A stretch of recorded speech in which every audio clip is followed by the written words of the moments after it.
Então, hoje a gente vai citar alguns nomes importantes desse questionamento sociológico, antropológico, sobre o conceito de cultura, né? Cultura é algo difícil de definir, né? Embora seja uma palavra que acho que todo mundo fala uma vez por dia, sei lá, uma vez por semana, pelo menos, as pessoas discutem, falam de cultura, mas se perguntar o que é cultura, é difícil, né, descrever. E eu acho que é análogo à situação de física, né? Quando eu sou professor de física, né? Então, quando você vai dar aula de algumas coisas básicas de física, variáveis, né? Tem lá o que é mais fundamental em física, né? Tempo, né? Tempo, espaço, massa, né? Grandeza, massa. Então, você vai falar dessas grandezas básicas, vamos pôr tempo e massa. São coisas que todo mundo, entre aspas, sabe, todo mundo usa, todo mundo conhece. Mas aí se perguntar como é que você define, né? Como você define tempo, como você define massa? Difícil, né? Fica, caramba, é mesmo, né? Todo mundo sabe. Não, mas explica aí, o cara daí fica meio, né? Então, eu acho que tem um pouco disso quando a gente fala de cultura, né? Então, eu vou fazer aqui um percurso histórico com vocês, eu vou comentar, mas eu quero lembrar de que nessa disciplina vocês têm total liberdade para ligar o microfone e me interromper e fazer comentários, que eu acho ótimo. Isso aqui está previsto e eu vou achar legal se vocês tiverem contribuições a fazer, tá? Quem tiver muito tímido pode fazer no chat, mas eu gosto de ouvir vocês também. E quem quiser pôr a cara na janela também fica legal, porque eu estou gravando e aí vocês, né, ficam registrados aí, é uma coisa legal. Bom, então, começando já na provocação, né, eu faço a pergunta: cultura, né? Não, culturas, né? Vamos falar de culturas no plural. Então, o primeiro nome que eu vou citar aqui, fala bastante dele, é o Franz Boas, que é um pesquisador do século, segunda metade do século XIX, né? Ele foi morrer no século XX, na época da guerra, da Segunda Guerra, um pesquisador judeu e alemão, né?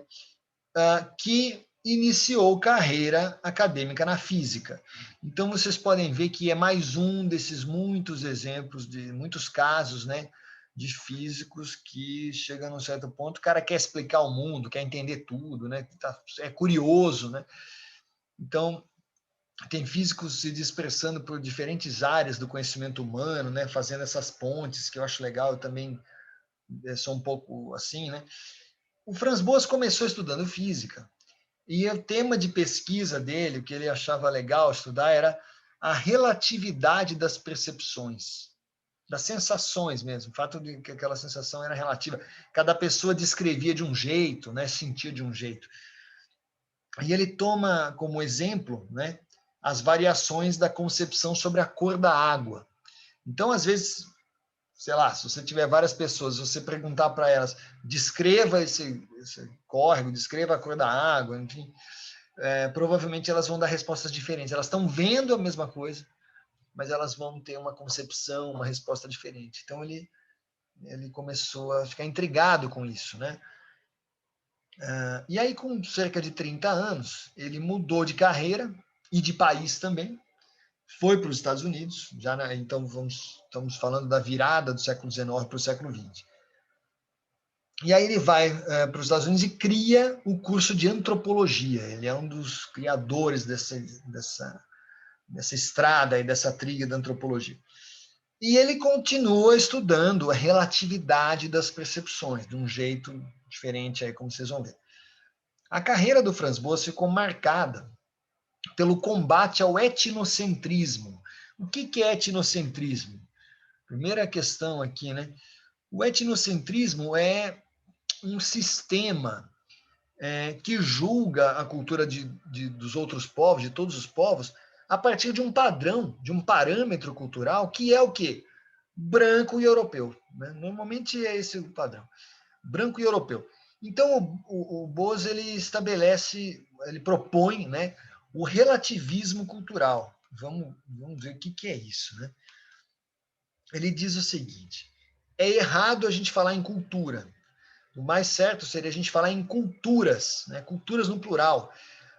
Porque quando a gente fala isso, a gente já reconhece, né, que existe uma diversidade, que não tem uma cultura única. Lugares diferentes, épocas diferentes, enfim, comunidades diferentes, vão ter suas culturas específicas. Primeiro ponto. O segundo ponto é que não se deve estabelecer hierarquias, né? Não é possível a gente estabelecer uma hierarquia entre culturas diferentes. Por quê?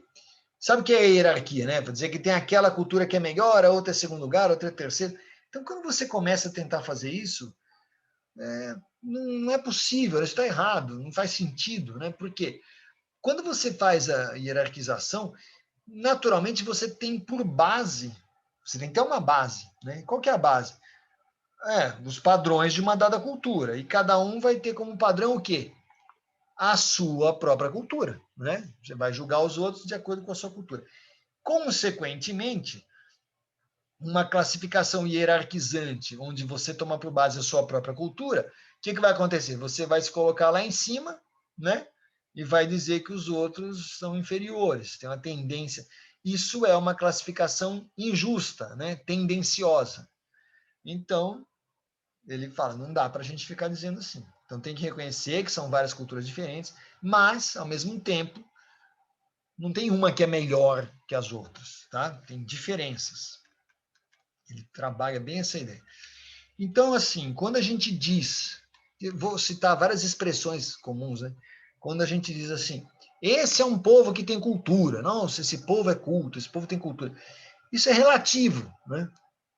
Vamos ver um quadro que eu fiz aqui para provocar um pouco vocês, né? Colocando dois aspectos, duas dimensões fundamentais, né, da vida humana hoje, da parte das engenharias também. A gente sabe que tem essas duas pernas aí do desenvolvimento. É a parte do desenvolvimento tecnológico, evidente, né?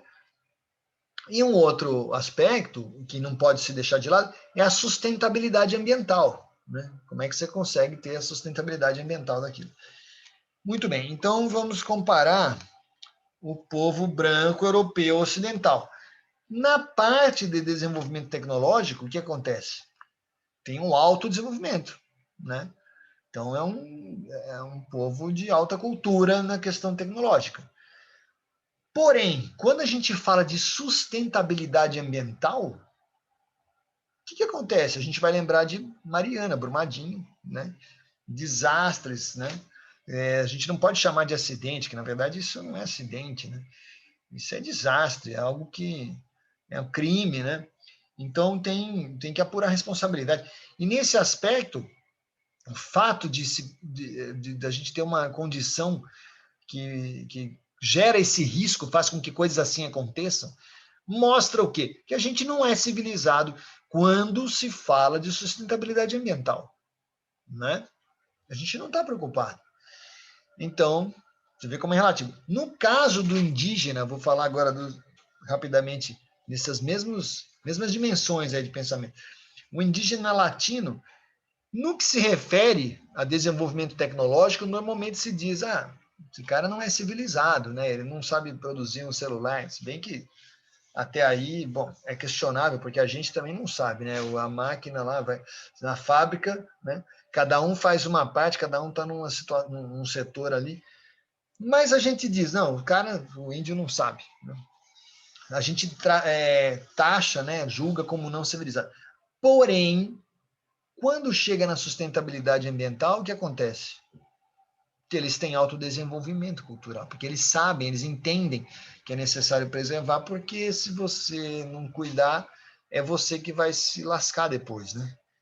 Então, você vê que conforme o critério que a gente usa, um deles é mais desenvolvido, o outro é não civilizado, para a gente ver a relatividade disso. Na verdade, resumindo, né, a forma como a gente julga uma cultura depende de um ponto essencial, que é o seguinte: você está avaliando de dentro ou de fora? Né? De que ponto de vista? Né? Isso vai mudar totalmente o julgamento. Né? Uma rápida pesquisa eu vou fazer aqui com vocês. Vamos lá. Para isso, eu precisava saber o seguinte: tem joseense aqui na sala? Às vezes tem turmas onde o joseense é minoria, mas tem alguém que nasceu em São José, que mora em São José, com certeza tem. Sim, professor. Aí, pronto, já temos um representante. Sim, entender. Ele tem mais de um. Ótimo, 2, 3, legal. Então, nós estamos com o time dos joseenses representado. Ótimo, eu não nasci em São José, eu moro aqui há 20 anos, e provavelmente tem outras pessoas aqui na turma que também não são nascidas aqui, mas que estão por aqui, né? Muito bem. Então, eu vou perguntar primeiro, apenas moro. Ok, pois é, então. Eu sou oficialmente comedor de queijo. Como é? Eu sou oficialmente comedor de queijo de Minas. Ah, sim, muito bem. Isso é muito bom. Eu sou um comedor de queijo. Eu moro em São José, mas olha o Iago, vim de Fortaleza. Mas você já está aqui há um certo tempo, né, Iago? Imagino eu. Tô aqui há 7 anos, eu acho. Já. 7 anos, legal. Muito bem, Desde então 2013, 8 anos quase. Então vai dar certinho o que eu preciso saber aqui, ó. Primeiro eu vou perguntar para os joseenses, tá? É a mesma pergunta, mas primeiro, quem nasceu aqui, como é que vocês diriam que são as duas características mais marcantes do joseense? Não dá seta em trânsito. Não dá seta. Ah, o joseense é o cara que não Com dá certeza. seta. Caramba. Pior é que viu? Eu não tinha pensado nisso, mas de fato eu tenho que te dar razão, né? O joseense não puxar o R quando fala. Tem um jeito de falar, né? Não dá seta em trânsito, tem mais. Mas esse que falou que não dá seta, mas é joseense que falou isso? Sim, eu dou seta. Olha, você dá seta? É costume, professor. Ah, bom. Então tá bom. Se eu xingo, eu tenho que dar motivo para. Ah, então tá bom. Então tá certo. Bom, beleza, mas mais Não vamos ser comentários. hipócritas, né? Então, o cara fala que ninguém dá certo. Não, mas eu dou certo. Os outros é que estão errados, né? Então tá certo. Bom, Mas, professor, quem nasce daqui aprendeu a não dar seta. Pode ter certeza. A maioria, 90% não dá seta. eu vou ficar atento às 5% dá placas. seta a hora errada. Não, eu não estou questionando. Eu acho que tem um fundo de verdade aí, sim. Mas e aí, quem mais? Mais alguma característica que vocês acham que é marcante do O joseense? joseense, ele é o paulista misturado com o mineiro, na minha opinião. Opa, é Nossa, uma essa é boa. boa Essa é muito definição. boa. É Não, fiote, é cruza de paulista com mineiro. Eu gostei muito. exato, É isso mesmo. exatamente. É. Porque, por exemplo, eu percebo isso muito quando eu estava estudando, porque, tipo assim, até os professores chamam de sotaque mineiro, porque tipo assim, praticamente você morando em Minas, morar aqui em São José. Olha É. Santana é Nossa, praticamente a Santana é cidade da Minas. minha avó. É praticamente a cidade da minha avó, Santana igualzinho. é MG, Minas Gerais. De fato, quando eu vim para cá, eu tive essa impressão. Eu falava assim para meus amigos, eu estou morando numa cidade que está em São Paulo, estado de São Paulo, mas na verdade ela escorregou de Minas, veio parar aqui, né, São José. Porque eu estava bem nessa coisa de região norte, centro e região norte, então eu tinha muito essa sensação mesmo, de fato, né? Agora, é provável que pessoas de fora tenham outras características para destacar quanto ao joseense, né? Por exemplo, eu acho que o povo joseense é um povo que tem muito orgulho, é um povo orgulhoso, né? Tem uma certa vaidade e tal, sabe? Nossa cidade que é boa, tal, que a gente aqui, sabe aquela Bom bom mesmo é mesmo, morar em São José. Tem esse, não é esse negócio. Tem muito isso aqui em São José, né? Então, para mim, eu que cheguei de fora, eu reparei isso como característica, né? Então, o que acontece? Quando a gente começa a se perguntar essas coisas, vocês percebem que a resposta vai variar, né, como variou, dependendo de quem é que está respondendo. Então, a mesma pergunta, né, pessoas diferentes, enfim, com culturas diferentes, vão reparar em coisas diferentes. Né?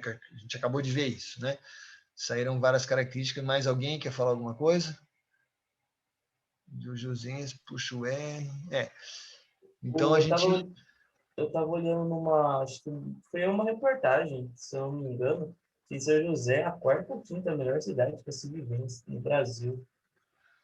Foi recente, eu vi essa notícia também. É a Ô, quinta. ô O Igor, maior você, índice Isso. de desenvolvimento. Igor, você é joseense? Eu sou de Minas, mas eu moro aqui faz tempo. Você já mora aqui faz tempo, você já é, vamos dizer, quase um Ah, eu já. joseense, Ah, sim, com certeza. não é? Eu, por exemplo, tem, assim, a pessoa que quer, tem dois pontos de vista, né? Quando às vezes eu já encontrei gente que fala assim, mas sua filha nasceu em São José, então você já pode se chamar de joseense, né?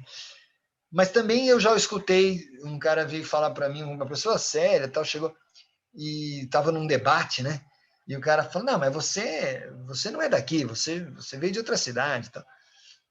E assim meio querendo dizer, né, que não, que é, sei lá, como se estivesse diminuindo um pouco a minha fala, né? Mas não importa. Então assim, eu já vi dos dois lados, né? Sim, o Uriel está falando, é uma cidade cara também. Bom, então tem isso de depender do ponto onde a gente olha, da nossa, daquilo que a gente repara. Provavelmente um cara que tem uma condição social muito elevada, ele não está nem preocupado se São José é caro, se não é caro, ele não vai nem saber dizer isso. Se perguntar, ele não vai saber dizer, porque o foco dele é outro, né? Muito bem. Então vai depender, né, do ponto de vista. Então a gente está falando, né? Cultura não, culturas. Então, dependendo do nosso olhar. Vamos lá, vamos seguir. Voltando para a parte histórica, né? O Franz Boas teve uma aluna, pesquisadora também, então, uma pessoa interessantíssima, que é a Margaret Mead. Foi aluna dele, né? E ela estudou, né, os padrões culturais. Assim, o tema dela era padrões culturais. O que é isso? Né? São os comportamentos, né, e as práticas cotidianas, práticas regulares, que produzem realidades específicas. Então, a maneira como você atua no dia a dia, como as pessoas se comportam, vai produzindo a realidade, vai fazendo aquele lugar ser o que é, enfim. O que os padrões culturais produzem? Indivíduos com tendências semelhantes, né? Pessoa naquele mesmo ambiente, mesma cultura, as pessoas têm aquela tradição, vai tendendo a ser semelhante uns aos outros, né? Tem muitos pontos em contato, né? Às vezes você está viajando, você encontra um cara, nossa, você também é da minha cidade. Na hora você fica amigo, já tem aquela identificação, são os padrões culturais, né? E também, né, junto com isso, os modos de vida específicos, tem um jeito de viver, né? Muito bem. Colocando alguns exemplos, né, pensando em termos até globais, os americanos já têm décadas, né, tem uma expressão que é o American Way of Life, né, American Way, o jeito americano, né? Sabe que o Frank Sinatra, uma das músicas mais famosas dele é o My Way, né, que é uma versão. A música não é americana, mas eles fizeram de um jeito, ele interpreta, de certo modo remete a gente a essa coisa do modo americano, My Way, meu jeito, né, fiz meu jeito, né? E aí, uma brasileira, que na verdade é uma portuguesa baixinha, que usava salto alto, que é a Carmen Miranda, né, que todo mundo já ouviu falar. A Carmen Miranda vai fazer carreira nos Estados Unidos, né?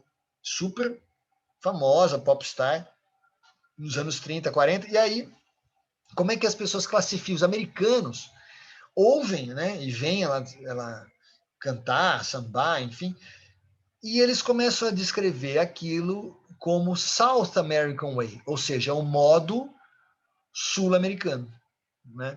Então, eles identificam um padrão cultural diferente, né? E aí ela, inclusive, grava uma música que tem esse título, tem essa expressão lá, né? South American Way, né?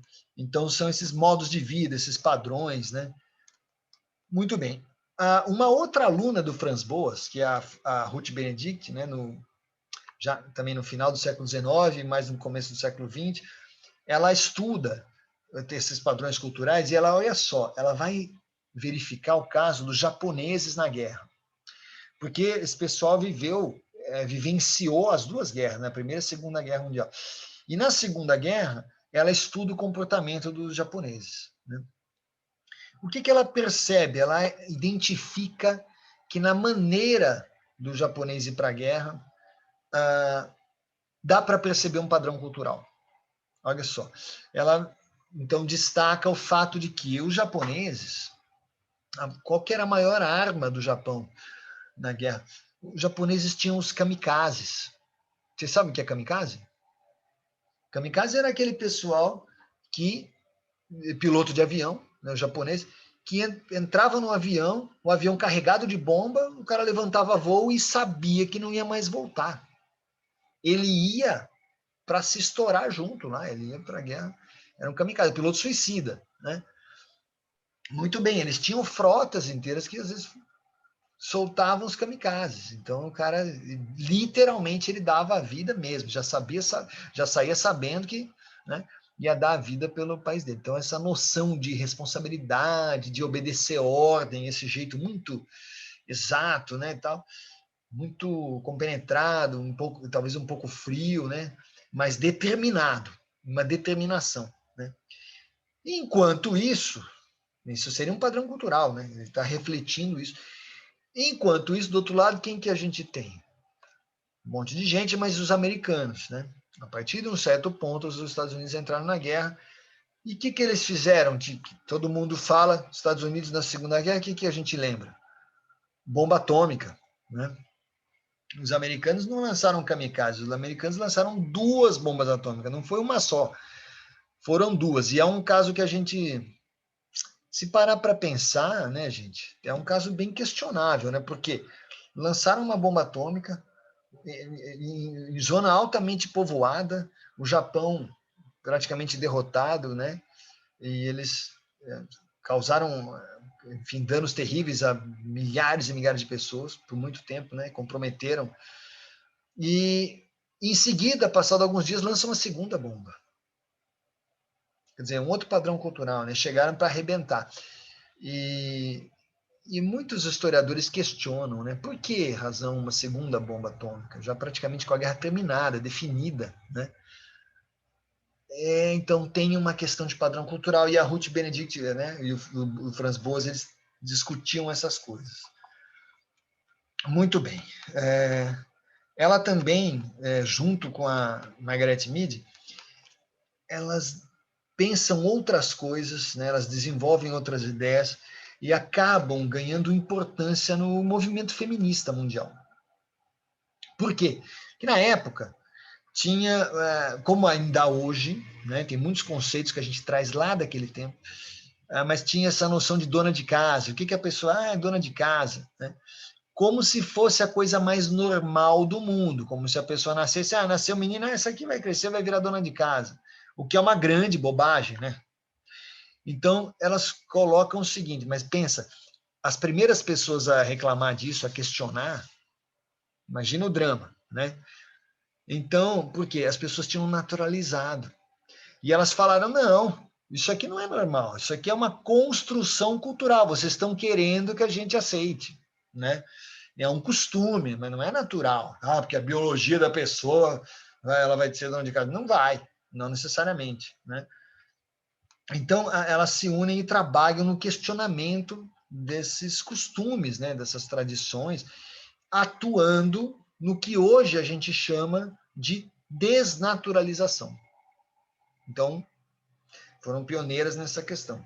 E hoje você encontra pessoas que falam, não, tem que desnaturalizar. Ou seja, eu não posso aceitar como normal certas coisas que a gente tem hoje, né? Tem uma música do Milton Nascimento, acho que a letra, não sei se é do Fernando Brant, MPB, que ele fala, eu não posso aceitar sossegado qualquer sacanagem ser coisa normal. Né? Então a gente não pode naturalizar, não, é assim mesmo, não pode, ou é assim mesmo. Né?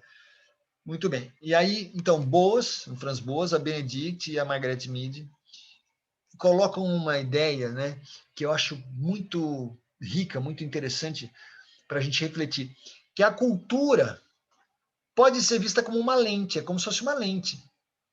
Você enxerga o mundo através dessa lente, da lente da sua cultura, né, do seu meio cultural. Então é uma espécie de filtro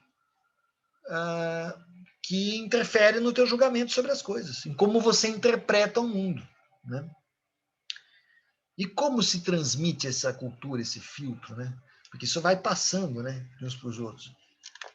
Bom, se transmite, por exemplo, através da linguagem, né? Da maneira como você fala, como você se expressa. E a linguagem, por sua vez, também é uma criação cultural. Então, a própria língua tem peculiaridades, tem formas diferentes de pensar. A construção da língua. Bom, e aí tem um monte de expressões que a gente pode usar para dar exemplos, né? Um exemplo que é clássico é o da palavra saudade, né?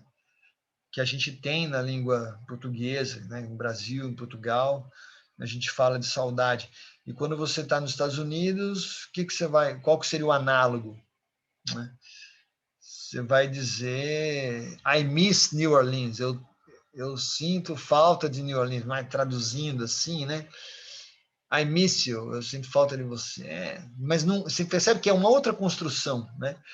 Então, são diferenças culturais, são padrões culturais diferentes. Né? Muito bem. Avançando cronologicamente, nos anos 60, né, do século XX, a segunda metade do século XX, vários antropólogos, né, o David Schneider, Clifford Geertz e o Marshall Sahlins, eles começam a falar, né, dar ênfase para o fato de que a cultura é uma construção dinâmica. Todo mundo aqui já teve aula de física, né? Então vocês sabem o que é dinâmica, né? É aquilo que está em movimento, né? Então eles falam, o conceito de cultura, a noção de cultura é dinâmica. O que significa? Está sujeito à transformação, está mudando, né? E se a gente pensa desse jeito, vamos dizer assim, a cultura não é apenas o que as pessoas fazem, não é só produto material, e sim o que as pessoas pensam, né? A cultura é isso. E o pensamento está em constante evolução, está mudando, né? A mesma pessoa, em épocas diferentes, ela pode ter desenvolvimentos de pensamento diferente, né? Bom, e isso é compartilhado como? Teu pensamento. Como é que a pessoa vai saber o que você está pensando? É porque você vai conversar, vai trocar uma ideia. Então, através da linguagem, né? Muito bem. A cultura é dinâmica, a língua é dinâmica, o pensamento é dinâmico, está tudo em constante mutação, em constante mudança. Porém, isso aqui é algo que a gente tem que refletir. A linguagem, que eu estou dizendo para vocês que é uma construção cultural, né? Ela também transmite preconceito. A linguagem transmite. A maneira como você se pronuncia, você fala algumas coisas, revela um pouco do teu jeito de pensar. Vamos pensar em termos sociológicos, em termos, né, de comunidades, de sociedade. E eu vou provocar vocês com duas palavras aqui para a gente pensar. Nortear e denegrir. Então, o que significa nortear? Dar um norte, né? O cara, estava sem rumo, estava sem norte, estava perdido, estava sem norte, né? Então, nortear é dar uma direção, né, guiar, né, dar um sentido. Mas gozado, né? Se a gente pensa a língua, isso está querendo dizer que o norte, né? Vamos lá, essa coisa de ser papagaio de americano, né? Os americanos, América do Norte, isso é um guia, isso é um rumo, isso é um sentido, né? Enquanto que, o que está subentendido? Que no Sul, a gente aqui que é América do Sul, a gente está sem rumo.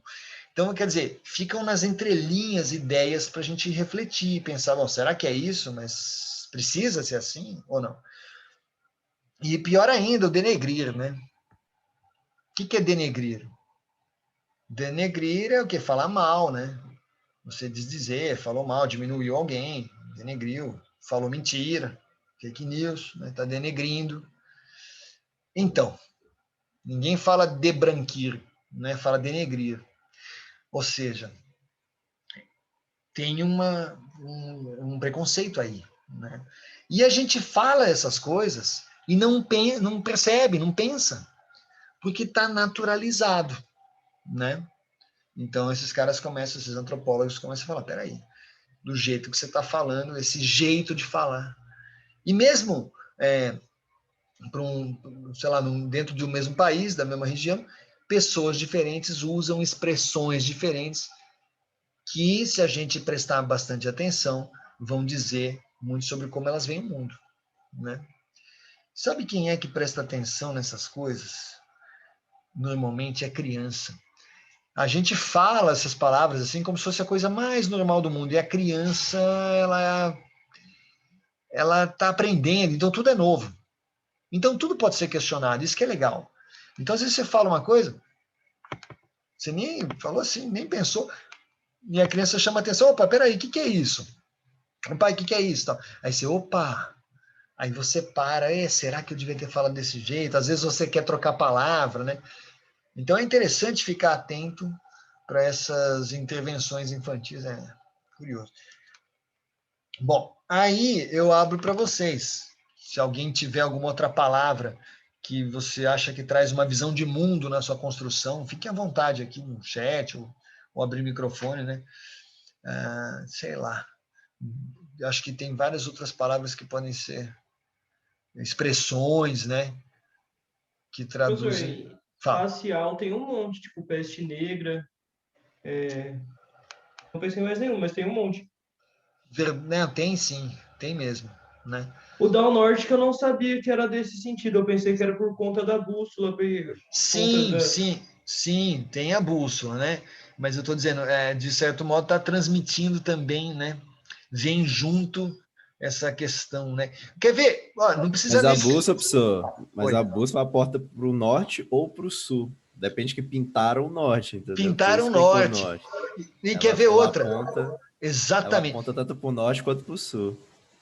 Mas eu vou te dizer outra. O Globo, sabe o Globo? Quando você vai comprar uma miniatura, você vai numa papelaria, às vezes, né? Comprar um Globo. Eu era pequeno, eu era super contente que tinha um Globo em casa, né? Meu pai me deu. E eu achava gozado, porque naquele Globo, eu era moleque, né? Eu via os Estados Unidos lá em cima, Canadá, Estados Unidos, e aí ia descendo, aí tinha lá México, tinha aquelas ilhas ali e tal, ia descendo e o Brasil estava lá embaixo. Eu achava gozado, eu falava, que estranho. Eu não, né, estava conhecendo. E a gente aprende isso e naturaliza. É isso que esse pessoal da antropologia fala, ó, cuidado, não precisa ser assim. Então a gente está acostumado a o quê? Você tem aquela reprodução que coloca sempre no mapa, que coloca sempre os Estados Unidos no alto e o Brasil embaixo. Claro que, quando eu fiquei adolescente, todo adolescente tem os seus arrobos de querer, né? Vou mudar o mundo, não é isso? É claro que eu abri, desatarrachei aquele negócio, dei um jeito de montar de cabeça para baixo, e eu fiquei anos com aquele globo, as pessoas iam em casa e falavam, tá quebrado. Eu falava, não. E aí entrava no debate, não tá quebrado, que é assim mesmo, né? Eu coloquei o Brasil lá em cima e tal. Enfim, a gente não pode naturalizar, né? Que a Jaqueline está colocando. Fale, pode falar. Também tem o fato de que, por exemplo, muitas pessoas que moram nos Estados Unidos, quando elas vão conversar com a gente, quando eu fui conversar com qualquer pessoa de lá, eles falam, eu sou americano. Aí eu falei, legal, eu também sou, porque a gente Pois também é, é americano. Só que claro. eles acham que a América é deles, tipo, eles são americanos Pois e é, ponto, acabou. pois é. Eles colocam a América como se fosse, eles usam quase como sinônimo, né? Estados Unidos, eles se chamam de América, como se não tivesse mais América no mundo, que não fosse só eles, né? É um Tem negócio um, bem complicado, né? eu tava vendo, tem um vídeo que eu até compartilhei no Facebook que eu acho sempre muito engraçado. Tem uma menina que faz uns vídeos no TikTok e ela se finge de gringa, né? Ela se finge que mora nos Estados Unidos. Sim. Aí tem um deles que ela tá conversando com o menino, né? Aí chama até Leonardo, e ela fala assim, como que é o seu nome? Ele fala Leonardo, tipo, complementa, né, o nome dele. E ele pergunta, onde você mora? Aí ela fala, América. Ele, não, onde você mora, né? Da cidade. Aí ela, América. Aí, tipo, ele fica indignado, que fala, América, que América? Eu quero saber a cidade que você mora. Aham. Não quer dizer, né? Eu também moro na América. Mas aí ele Isso. fala, América do Sul ou América of North? É até engraçado. Tá. Então. Esse problema. E aí, o que é que acontece? É uma crítica, né? É uma brincadeira, uma ironia, com esse negócio da hierarquização, de querer dizer que um é mais do que o outro e tal. Bom, vocês sabem que isso existe também em termos regionais, né? Tem um pessoal de uma cidade da outra, tem umas rixas, assim, o cara nasceu ali, ele acha que ali é o centro do mundo. A gente tem coisas assim acontecendo perto da gente, né? Mas beleza, por isso que a gente está trazendo aqui a reflexão, né? Muito bem. Aqui eu vou citar uma frase do Clifford Geertz, que é assim: eu assumo a cultura não como uma ciência experimental em busca de leis, não é que nem física, química, né? Mas como uma ciência interpretativa, à procura do significado. Ou seja, o nosso papel é dar a interpretação, não está pronto, não tem uma lei universal de culturas, entende? E ele chama atenção para esse fato, né? Agora eu vou entrar num tema, quando a gente começa a falar disso, a gente acaba chegando nessa conversa que muitas vezes, para usar a expressão que a Jaqueline usou aqui, falada muito pelos mais velhos, é aquela história assim de, no meu tempo as pessoas tinham cultura, tinham respeito, tinham educação, né? Hoje em dia vocês não têm mais nada, a gente perdeu. Vocês já devem ter escutado isso, né? O mundo é cheio de velho querendo dizer que sabe mais, né? Então eles falam, não, perdeu, não tem cultura, hoje em dia vocês não têm cultura. É questionável essa afirmação, né? Então vamos lá. Perda, será que a cultura assim, é uma coisa que se perde, some? E o que é aculturação? Né? A aculturação, talvez a gente pudesse fazer uma analogia com fagocitose, né? O cara englobou. O Igor está colocando o vídeo, aí depois a gente vai lá conferir. Legal, legal. Então, a aculturação, fagocitou a cultura dos gringos, né? Às vezes eles falam isso, né? Então, tá dado o link, depois a gente confere. Então, será que a gente deve falar em aculturação? Será que é sempre perda? Se a cultura não é simplesmente um conjunto de produções materiais, não é só isso, né? A cultura é um conjunto de produções mentais, né? A gente está pensando, o jeito da gente pensar, né? É cultura. Então, os comportamentos e processos produtivos podem mudar, vão mudar o tempo inteiro, porque a gente está. Pensamento é algo que não para quieto, né? Então, os processos produtivos podem mudar. Isso não compromete a cultura. Quer dizer, só porque você teve uma ideia nova, você desenvolveu um aparelho novo, você está perdendo algo? Você está abandonando? Não. Normalmente você está criando algo a partir do que você já conhece, né? Nem quando o homem inventou o helicóptero, não foi assim, que teve um sonho e já nasceu pronto o helicóptero. Não, né? A gente normalmente tem essas inspirações de observar coisas, de pensar, de tentar fazer experiência, tá? Então, a cultura é dinâmica, né? E dinâmico, lembrando, daquele sentido físico mesmo, que não para quieto, está em movimento. Exemplo cultural, né? Vou citar dois artistas, né? O Criolo e o Emicida, né? São dois artistas que utilizam, né? Hoje em dia eles estão muito próximos do samba também, mas que surgiram, né? Assim, começaram a ser conhecidos através do trabalho com rap, né? Emicida tem sua grife, tem esse pessoal que tem bastante diversidade de atuação, mas que começaram com o rap, né? O rap é uma cultura brasileira, é uma manifestação legítima brasileira. É para questionar se é legítimo, se não é legítimo. É uma manifestação que surgiu, está documentado, assim, registrada nos Estados Unidos, né, anos 70, no Rhythm and Poetry, aquela poesia falada, ritmada. Aí você fala, pô, isso é um negócio americano. Aí eu falo para vocês, e o que é o repente brasileiro de 1890, né? Silvino Pirauá e Leandro Gomes de Barros, lá na Paraíba, debatendo, tudo com rima, com ritmo. O que é isso? Ué, de repente é o avô do rap, né? Então, bom, de todo modo, o rap é reconhecido como cultura americana, as pessoas falam, né? Beleza. Aí vem o Criolo e o Emicida e usam o rap e fazem suas obras. CD, enfim, né? O documentário do Emicida lindo, né? Recente, o Amarelo. E aí, o que é isso? É cultura americana? É cultura americana do Sul, então, né? Se a gente for brincar.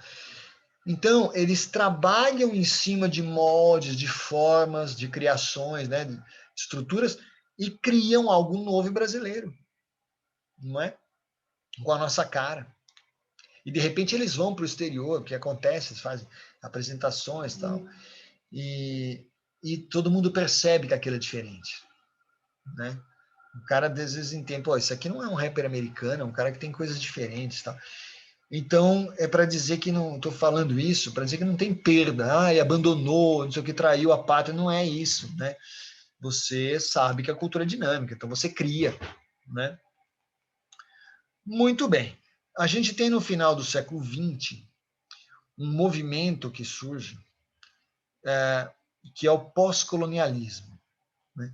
O que é um movimento pós-colonialista? É aquele movimento que critica os estudos acadêmicos sobre cultura. Chega num certo ponto que as pessoas começam, sabe aquela cultura popular que dá ibope, começou-se a estudar na universidade essas manifestações, né? O rap, o repente, cordel, olha, os acadêmicos estão pesquisando, resolveram prestar atenção nisso, tal, que, né, coisas que já existem há tanto tempo. E esse movimento questiona algumas abordagens. Por quê? O sujeito vai estudar aquilo, mas às vezes é um olhar ainda preconceituoso, né? E muitas vezes nessas produções, vai fazer um mestrado, doutorado, sei lá, um artigo, o próprio autor da obra, né? O autor daquele rap, daquele cordel, daquele repente, daquela música, às vezes o cara não é entrevistado, não é escutado. Então fica a interpretação do estudioso da universidade para querer dizer o que significa aquela obra que, sei lá, que Chitãozinho e Chororó fizeram, enfim, né? Então é uma coisa que também que esse pessoal começa a questionar. Será que a gente tem esse poder todo de saber o que os outros, né, querer dizer para os outros o que eles fizeram, querer explicar? Não é por aí, né? E aí a descrição acadêmica, quando a gente vai fazer vai escrever um artigo, né, isso acaba construindo estereótipos, né? Tem a tendência de você usar o julgamento e descrever de um jeito meio estanque, de um jeito meio padronizado, né? Então, esse movimento vem questionar isso, né? E esse decolonialismo, esse pós-colonialismo, é o ponto de partida para uma noção que é muito difundida, hoje vocês devem já ter escutado, que é aquela história do lugar de fala. Já ouviram falar disso? O lugar de fala. Então, o sujeito vai falar sobre o movimento feminista, aí alguém fala, não, você não pode falar sobre isso, que você não tem lugar de fala, você é homem, por que está falando? Hoje em dia rolam umas tensões, né? um debate aí sobre essa noção, né? Tem pessoas que avaliam dessa forma, que você não teria lugar de fala. Enfim, algo que eu acho que a gente pode questionar também, né? Porque a gente pode ter empatia, né? Eu não sou desse movimento, mas eu tenho total solidariedade, enfim, quero dar um apoio, quero dar uma força, vou escrever algo, né? E, enfim, do meu ponto de vista, ok, mas eu tô aberto para ouvir, né? Quero chegar junto, quero estar junto. Muito bem. Aí a gente tem um paradoxo. E esse aqui é barra. Se toda a cultura é dinâmica, que a gente está falando, está mostrando, pesquisadores dizendo isso, né? A cultura está em constante mutação, a língua está em constante mutação. Então, toda descrição publicada, todo texto que você publica falando sobre cultura, vai se tornar obsoleto, né? Vai se tornar ultrapassado, porque se a cultura está em movimento, você produz um texto, na hora que o texto saiu na revista, passa um pouco, as coisas já estão diferentes, né?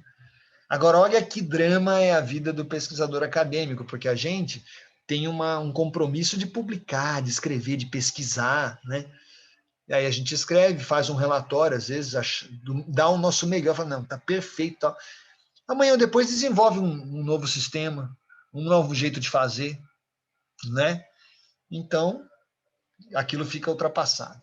Bom, vou dizer para vocês que isso não precisa ser visto como algo ruim.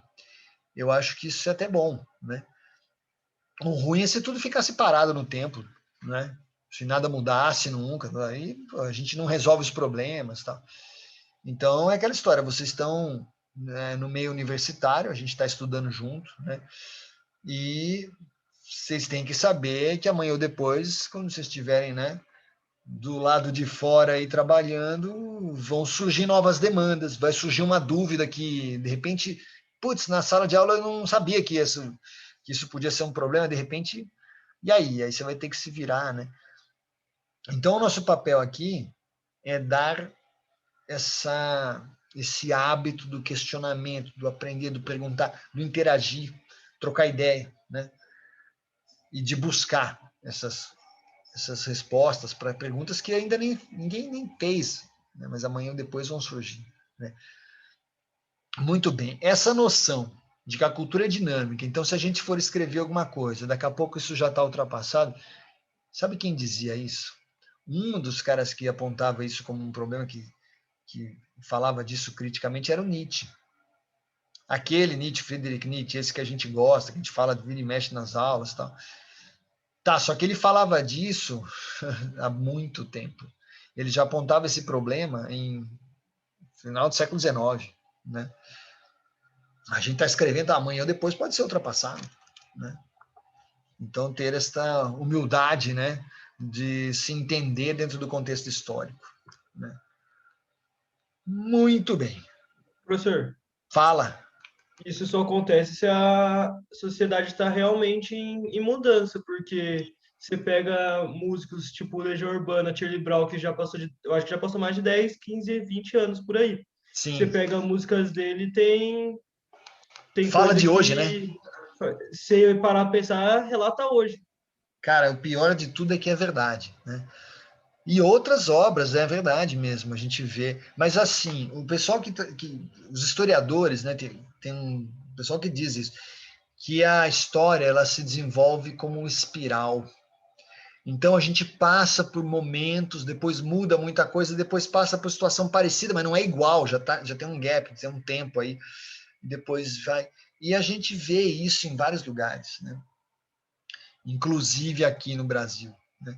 A gente passa, supera aquilo, depois vai ver, volta aquela questão. Então tem mesmo essa natureza cíclica, né? É verdade.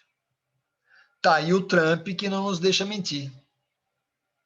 Que pouco tempo atrás estava lá em cima e agora onde está Donald Trump? Ninguém sabe, ninguém quer nem saber. Hoje é Joe Biden. Então, e assim vai, né? De fato, né? Então, tem uma expressão caipira que fala sobre essa fica atento, fica esperto, sabe? Fica esperto. Então tem uma expressão que eu acho divertida que é assim: cochilou, cachimbo cai, né? O cara ficou muito quieto, dando bobeira, tá ali, né? Na boa, cachimbo caiu, né? Então são processos, né? Não dá, não fica parado, né? Outra, bicicleta. Solta a bicicleta, vai cair, né? Então é o andar que faz a coisa, é um equilíbrio que a gente chama de equilíbrio dinâmico, né? Não é um equilíbrio estático, que tá quietinho, parado, ninguém vai mexer, não é isso. É tá em andamento, né? Muito bem. Então Nietzsche já apontava essas coisas, tal. E é viver no meio disso, né? Estudando e sabendo que amanhã ou depois vou ter que aprender mais coisas, sabe? A gente não fica pronto. Eu aprendi a entender isso como algo bom, não é? Significa que a gente sempre tem que aprender, significa que sempre temos que viver. Eu acho que é instigante, né? Tem gente que fica assim preocupado com isso, acho que não é o caso, né? Aceita que dói menos, né? Como diz o outro. Muito bem, eu vou passar para uma segunda etapa que vocês fiquem totalmente à vontade para comentar. Aliás, vocês podem pôr a cara na janela também. Tá todo mundo de janela fechada hoje, mas vamos que vamos. Eu vou passar para uma segunda parte aqui, que é um texto. Na verdade, eu fiz uma versão mais resumida, né, condensando aqui um texto que já está fazendo 40 anos que foi publicado esse texto, do Roberto da Mata, sociólogo brasileiro, antropólogo, né? Eu já estou brincando aqui com o título, porque originalmente isso saiu no Rio de Janeiro, né, com o título, esse artigo, Você tem cultura? Era uma pergunta, né? E aí eu fiz o meu resumo e eu já começo respondendo, né? O meu texto chama-se Todo Mundo Tem Cultura. Então já estou respondendo. Bom, Vamos lá. Para começar, construindo junto, assim, como a gente pode definir cultura? No senso comum, assim, sem pensar muito. O que vem na tua cabeça? O que é cultura? Vocês podem escrever também, se quiser falar. Tem uns São roqueiros. características de um grupo, de um... São os Puxa. costumes, né? Costumes de uns grupos, tá certo? A Larissa, características de um grupo, costume de um grupo, excelente, excelente, né? Cultura. Tem um pessoal roqueiro de São Paulo, né, uma banda antiga, que falava assim, sempre que eu ouço a palavra cultura, eu saco meu talão de cheques. Sempre que eu ouço a palavra cultura, eu saco meu revólver. Era uma crítica, né? Indústria cultural e tal. O que é cultura? Bom, aí vem o texto do Roberto da Mata, né? Usa-se, não estou dizendo que são vocês, mas assim, ele falava, né, se referindo a muitas pessoas, tem muita gente que usa a cultura como sinônimo de sofisticação. O cara chega todo elegante, todo sofisticado, a pessoa já vai, esse cara é da alta cultura, esse cara tem cultura, né? Usam como sinônimo de sabedoria, né? De educação. Chega uma pessoa, cumprimenta, né, de modo muito educado, você fala, esse cara tem cultura. Professor, Como se fosse a mesma coisa. Fala. chega até segregar o que é cultura e cultura popular. Ah, mas é isso. Quem que tá falando? Iago. Iago, perfeito, perfeito. Ó, a gente não ensaiou, mas você mandou bem. Você está merecendo cachê aqui. A gente já vai conversar sobre isso logo, logo, na sequência, porque é isso mesmo, né? Tem muito isso. Então, assim, como diz o Roberto da Mata, tem gente que confunde, né? Essa palavra, usa essa palavra, tem cultura, como se fosse sinônimo de inteligência. Não dá, né? Não é por aí. Cultura, então, nesse sentido, é uma palavra que é usada muitas vezes para classificar as pessoas, né? E classificar grupos sociais, né? E nesse sentido, quando você usa simplesmente como forma de classificação, acaba sendo uma arma discriminatória, né? Você acaba discriminando, difundindo às vezes preconceito, a maneira como você avalia, usa, isso aqui é cultura, isso aqui é alta cultura, isso aqui é cultura popular. Gente, o cara que faz cultura, você fala assim, que eu leio essas coisas, né? O pessoal fala muito de cultura popular, danças típicas, danças tradicionais, o cordel, né? E, pô, cultura popular, sabe quem que inventou essa expressão cultura popular? Essa é uma expressão que nasceu da academia, de pessoas que eram intelectuais, não era gente ali do berço que estava na feira falando um cordel. O cara não está preocupado se aquilo chama cultura popular, como é que chama, é o ganha-pão dele, é a vida dele, né? Então, aí vem alguém e fica dizendo, não, isso é cultura popular, porque não sei o que e tal. Então, de fato, às vezes com a melhor das intenções, né, não é de sacanagem, mas a gente tem que ficar atento, né? Pode estar embutido assim algum preconceito ali. Bom, no sentido antropológico, no sentido mais profundo, né, sociológico, o que é cultura? Aí eu vou dar ponto para a Larissa, né? Quer dizer, vocês construíram juntos isso, né? Então, é isso mesmo. Cultura é um modo de vida de um grupo, o modo de fazer as coisas, o modo de vida de uma sociedade, de um país, ou mesmo de uma pessoa, né? Um código através do qual as pessoas de um dado grupo pensam, classificam, estudam e agem para modificar o mundo, né? Isso caracteriza a cultura. Tudo que a pessoa faz, pensa, né, coletivamente ali, aqueles pontos de contato são a cultura daquele grupo. Sim, é verdade. Justamente como vocês falaram, um grupo social se caracteriza por compartilhar um código cultural específico, né? Linguagem, por exemplo. Você fala assim, mas no Brasil, o Brasil é grande, tudo a mesma língua. Não é. Tem expressões que são típicas de um lugar, tem certas frases que são típicas. Por exemplo, eu fui uma vez, onde é que eu estava lá no Piauí, e aí o pessoal falava assim, hoje está bonito para chover. Eu nunca tinha escutado isso, hoje está bonito para chover. Isso significa que é um dia lindo, porque vai chover. Isso é uma coisa maravilhosa. Aqui o pessoal fica, ai meu Deus, vai chover. Pô, meu. Você vê como é questão cultural, né? Então, o comportamento, o código, então, né? O cara que entende o valor, a importância da chuva, né? Ele se expressa de um jeito diferente, né? Então, aparecem aí essas diferenças, essas características culturais. Aí o Roberto da Mata fala assim: tanto existe cultura no carnaval quanto na procissão. As pessoas, às vezes, né, têm uma certa divergência ali e acham que não, isso aqui é da cultura religiosa, tal, e ali esse pessoal está perdido, né? Não necessariamente, né? O cara está consciente, ele está a fim de brincar. Pô. E vice-versa, né? Então, é a necessidade da gente conversar, estando aberto para outras manifestações culturais, né? Diferenças entre as sociedades podem ser atribuídas, né? E diferenças podem ser determinadas. O que diferencia uma sociedade? Bom, quer ver? São muitas coisas. Geometria, geografia, o local, o clima, o calor, enfim, é muito úmido, é muito quente, é muito abafado. As pessoas vão se vestir de um jeito diferente, né? Vão ter hábitos diferentes, né? Então, sei lá, o pessoal que mora na Inglaterra, o dia que faz sol, pô, é uma alegria. Os caras já querem tudo, né? Quer ir pra praia, tá frio pra caramba, tá 5 graus, saiu o sol, meu. O pessoal brinca lá que o verão, o ano passado, caiu numa quarta-feira, né? Para brincar, dizendo que é um país super frio e tal. Então, essas coisas interferem na cultura. Até mesmo a geografia, o clima.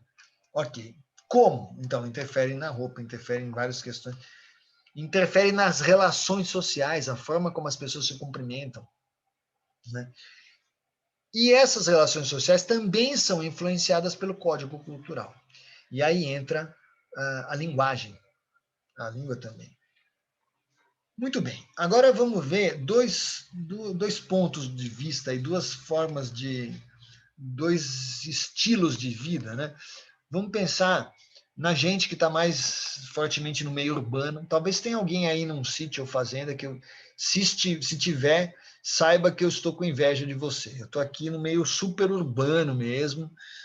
Mas tudo bem. O cara que está no meio urbano, normalmente, tem associado duas coisas. O avanço tecnológico, né? Aqui a gente tem um monte de recurso, tal. Verdade. O avanço tecnológico que é baseado, muitas vezes, né, na exploração da natureza. A chave é essa, né? Tem tecnologia porque explora a natureza, né? Você extraiu minérios para construir um monte de coisa e tal. Ok. O meio rural tem uma tendência, claro que eu estou simplificando muito, né? Mas o meio rural tem uma tendência diferente, de que maior respeito à natureza. Né? E isso vai gerar mudanças no relacionamento. Vai mudar, por exemplo, vai dar maior tolerância nas relações. Né? Então é comum a solidariedade, né? O cara tá vindo aquela tempestade, né? Você vê, caramba, cuidado, sua filha tá brincando ali e tal, traz para casa que tá vindo chuva. Tá. Rola uma afetividade, assim, uma noção de que todo mundo é responsável por todo mundo, sabe? Acontece isso, né? Então, e tem os dois lados, tem um lado bom, né? E tem também aquele lado da fofoca, né? Quando fizer alguma coisa, vizinhança, lugar pequeno, sabe como é que é, né? Daqui a pouco tá todo mundo falando. Então, esse misto do particular com o coletivo, né? As coisas estão mais juntas aí. São diferenças, né? Então, condiciona a forma de se expressar, a forma de agir. Vamos pensar no meio rural, se a gente for na raiz mesmo, são os índios, né? Então, as lendas indígenas, os causos indígenas, as histórias, é direto história de animal que fala, de gente que vira bicho, né? Então, tem várias histórias, o cara vira monstro, não sei o que e tal, mas é uma relação de fusão com a natureza, de estar tudo junto ali. Muito bem. E no meio urbano, quais são as lendas urbanas? Né? O que a gente tem? Os filmes falam do quê? Né? As máquinas tomam esse lugar. Então não é gente que vira bicho, é gente que vira robô, é robô que vira gente, é robô que substitui gente, é um androide que não sei o quê, é o clone que foi desenvolvido e que tomou o lugar do cara. Tem um monte de filme de terror que se baseia nessas coisas, né?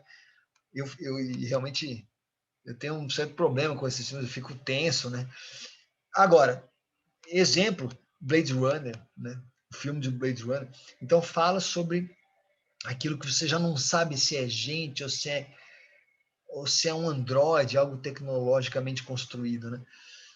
Essa é a lenda urbana, é a lenda, né, da gente que está aqui, fruto dessa tecnologia toda, né? E os índios ainda estão num outro, eles não perderam aquela ligação com a natureza, eles mantêm essa conexão.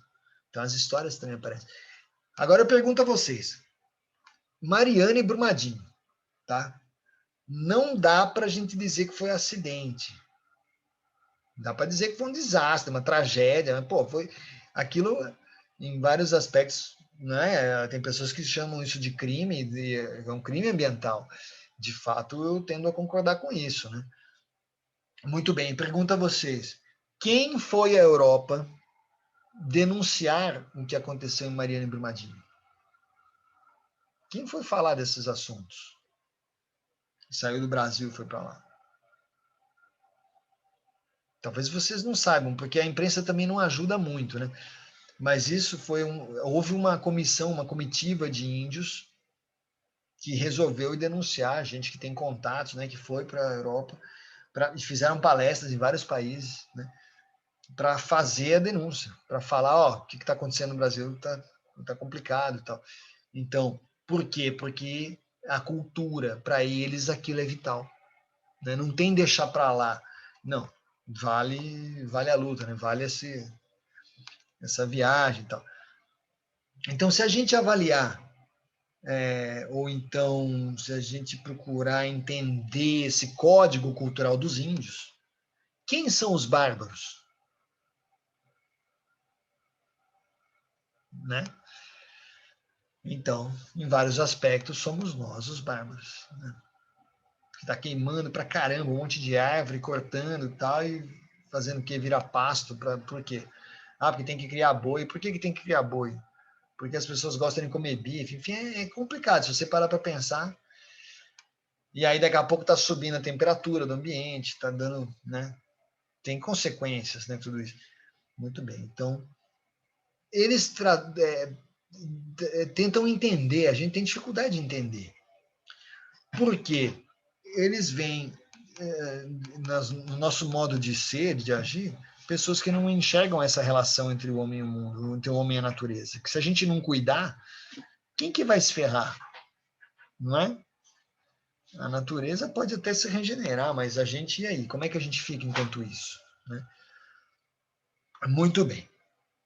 Vou comentar um pouco o pensamento decolonial, o movimento decolonial, que é um pensamento, uma escola de pensamento latino-americana, não é da América do Norte, que eles são os colonialistas, a gente é decolonialista, esse pessoal agora recente, da América Latina emergente, Equador, Peru, Uruguai, enfim, gente que procura difundir esse pensamento decolonial. O que é isso? É um pensamento que tem como objetivo libertar a nossa produção do conhecimento do eurocentrismo.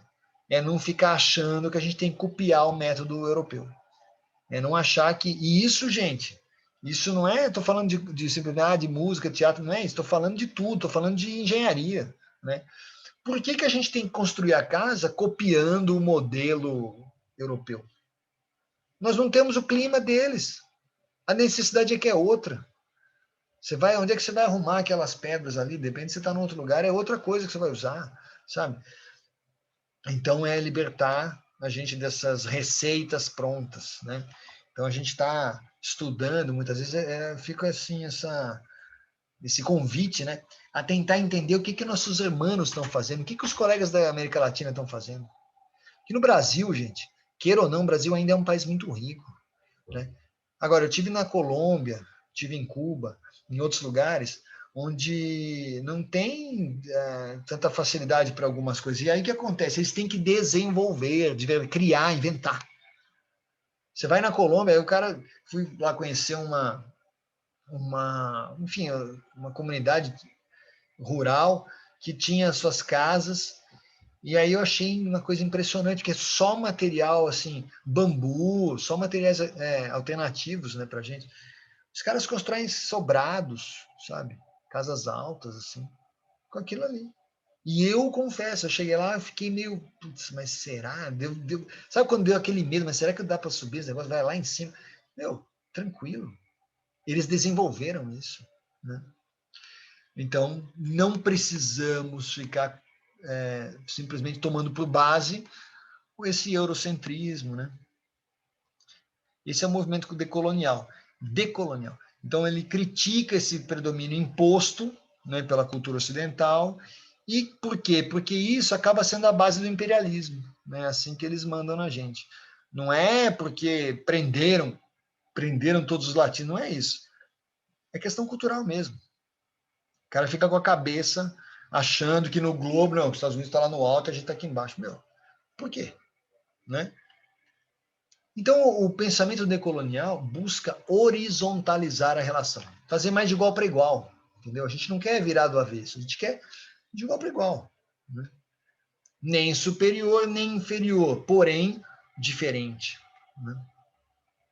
Aí, é uma frase do Roberto da Mata, desse texto, não se trata somente de fabricar mais e mais automóveis, conforme pensávamos em 1950, e sim de desenvolver nossa capacidade para enxergar melhores caminhos para os pobres, os marginais, os oprimidos.